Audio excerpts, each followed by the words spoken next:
दोस्तों, घोसी का चुनाव इस बार समाजवादी पार्टी ने बहुत ही रोमांचक स्थिति में पहुंचा दिया है।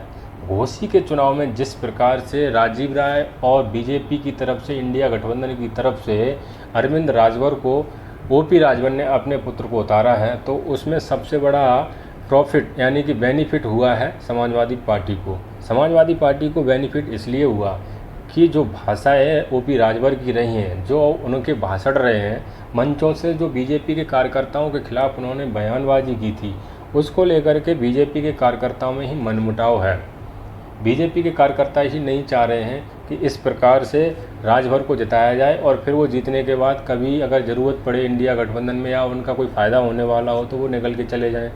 और ऐसे व्यक्ति को अगर जिताएंगे कि जो फिर बाद में गाली देगा, तो उसको हम नहीं जिताएंगे। इसलिए इस बार बीजेपी के खिलाफ वोट बीजेपी के कार्यकर्ता डाल रहे हैं। और समाजवादी पार्टी राजीव राय, जो समाजवादी पार्टी के प्रत्याशी हैं राजीव राय, बहुत ही मजबूत हैं। वो मजबूत इसलिए हैं कि वहाँ का जो जातीय समीकरण है वो उनके सपोर्ट में है। दूसरी बार राजीव राय वहाँ एक्टिव रहे हैं। 2014 में चुनाव लड़े थे, उसके बाद 2019 में समझौता हुआ तो बसपा में चली गई सीट, वो लड़ नहीं पाए, लेकिन वो उसके बावजूद भी वहाँ एक्टिव रहे। वो वहाँ से जो भी सहायताएँ हुई, राजभर परिवार, राजभर समाज हो या और अन्य समाज हो, कोरो।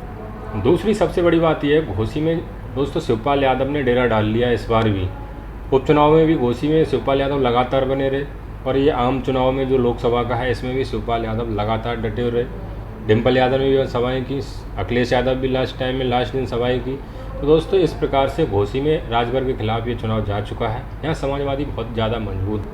अब देखना ये होगा कि घोसी में कितने बड़े अंतर से समाजवादी पार्टी जीतती है, और बीजेपी के जो प्रत्याशी हैं, बीजेपी की तरफ से जो प्रत्याशी उतारे गए हैं, यानी कि इंडिया गठबंधन की तरफ से जो प्रत्याशी उतारे गए हैं अरविंद राजभर, उनका क्या होता है।